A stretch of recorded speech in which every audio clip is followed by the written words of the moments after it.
ഇരട്ട വോട്ടുകൾ ഒഴിവാക്കിയാൽ പാലക്കാട് നിയോജക മണ്ഡലത്തിൽ ബി.ജെ.പി. 25,000-ൽ കൂടുതൽ വോട്ടുകൾക്ക് ഇവിടെ വിജയിക്കും. ജില്ലാ വരണാധികാരി ഇടതുപക്ഷത്തിന്റെ തടവിലാണ്. ഞങ്ങൾ കൊടുത്ത ലിസ്റ്റ് ഉണ്ടല്ലോ, എന്താ തെരഞ്ഞെടുപ്പ് കമ്മീഷൻ ജില്ലാ വരണാധികാരി അത് പരിശോധിക്കാത്തത്? പാലക്കാട് നിയമസഭാ മണ്ഡലത്തിലെ ഇരട്ട വോട്ട് സംബന്ധിച്ചും കള്ളവോട്ട് സംബന്ധിച്ചും രണ്ട് മുന്നണികളും വലിയ ചർച്ചകളിലും വിവാദത്തിലാണ്. ഏറ്റവും കൂടുതൽ ഇത്തരത്തിലുള്ള ഇരട്ട വോട്ടുകൾ ചേർത്തിരിക്കുന്നത് ഇടതുപക്ഷവും UDF-ഉമാണ്. ഈ 100% വോട്ടും ഇരട്ട വോട്ടുകളുടെ പിന്നിലുള്ളത് ഇടതുപക്ഷവും UDF-ആണ്. അതായത് CPM-ഉം UDF-ലെ കോൺഗ്രസും മുസ്ലിം ലീഗ് ഉൾപ്പെടെയുള്ള കക്ഷികളാണ്. നിങ്ങൾക്ക് ഞങ്ങൾ നിയോജക മണ്ഡല അടിസ്ഥാനത്തിൽ ബൂത്ത് അടിസ്ഥാനത്തിലുള്ള ലിസ്റ്റ് ഞങ്ങൾ കൊടുത്തിരുന്നു. പക്ഷെ അത് പരിശോധിക്കാനോ അതിൽ ഒഴിവാക്കാനുള്ള ശ്രമമൊന്നും ഇലക്ഷൻ കമ്മീഷൻ ചെയ്തിട്ടില്ല. ഞങ്ങളതിൻ്റെ ബൂത്ത് വൈസുള്ള പ്രിൻ്റ് ഔട്ട് ഇലക്ഷൻ കമ്മീഷൻ ലഭിക്കാവുന്ന തരത്തിൽ ആളുകളുടെ ഫോട്ടോ അടക്കമുള്ള ലിസ്റ്റാണ് ഞങ്ങൾ ഇലക്ഷൻ കമ്മീഷൻ കൊടുത്ത് പെൻ ഡ്രൈവിലാക്കിയിട്ട്. പക്ഷേ യാതൊരുവിധ നടപടിയും സ്വീകരിച്ചില്ല. പാലക്കാട് നിയോജക മണ്ഡലത്തിൽ ഈ 2,700 ഒന്നുമല്ല, 40,000 വോട്ട്, അതായത് 20,000 ഇത്തരത്തിലുള്ള വോട്ടുകളുണ്ട്. മറ്റുള്ള നിയോജക മണ്ഡലങ്ങളിൽ വോട്ടുള്ള ആളുകളുടെ, അതെ ഒരേ ബൂത്തിൽ തന്നെ 2ഉം 3ഉം വോട്ടുള്ള ആളുകളുണ്ട്. ഇവരെ വോട്ട് രേഖപ്പെടുത്താനും ഉണ്ട്. നിങ്ങൾ കഴിഞ്ഞ ലോക്സഭാ തെരഞ്ഞെടുപ്പിലെ ഇത്തരത്തിലുള്ള ആളുകളുടെ ഇരട്ട വോട്ടുള്ള ആളുകളുടെ വോട്ട് സംബന്ധിച്ച് പരിശോധിച്ചാൽ അറിയാൻ കഴിയും.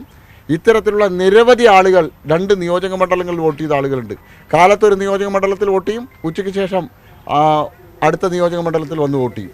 ഇത്തരത്തിൽ തെരഞ്ഞെടുപ്പ് പ്രക്രിയയെ തന്നെ അട്ടിമറിക്കുന്ന രീതിയിലാണ് 2 മുന്നണികളും കഴിഞ്ഞ കുറേ കാലമായിട്ട് പ്രവർത്തിച്ചു വരുന്നത്. ഇവരുടെ വിജയം ജനാധിപത്യപരമായിട്ടുള്ള വിജയമായിരുന്നില്ല ഇത്രയും കാലം എന്നുള്ളത് ഇപ്പോൾ പുറത്തു വന്നുകൊണ്ടിരിക്കുക. ഒരു വ്യക്തതയ്ക്ക് വേണ്ടി ചോദിക്കുകയാണ്, 2,700 വോട്ടല്ല വ്യാജ വോട്ട് ഉള്ളത്, 40,000-ഓളം ഉണ്ട് എന്നാണ്. 40,000, അതായത് 20,000 വോട്ട് അത് ഇരട്ട വോട്ടായി വരുമ്പോൾ 40,000 വരും. ഇവർക്ക് ഈ നിയോജക മണ്ഡലത്തിലെ ആളുകൾക്ക് പല ബൂത്തുകളിൽ വോട്ടുള്ളതാണ്. ഒരേ ബൂത്തിൽ തന്നെ കഴിഞ്ഞ ലോക്സഭാ തെരഞ്ഞെടുപ്പ് സമയത്ത് ഞാൻ പറഞ്ഞത് കൊപ്പം, ഞാൻ നേരത്തെ പ്രതിനിധീകരിച്ച കൊപ്പം വാർഡിൽ ഒരാൾക്ക് 3 നമ്പറിലെ വോട്ട്, 3 ഐഡൻറ്റി കാർഡ് അയാളുടെ കയ്യിലുള്ളത്.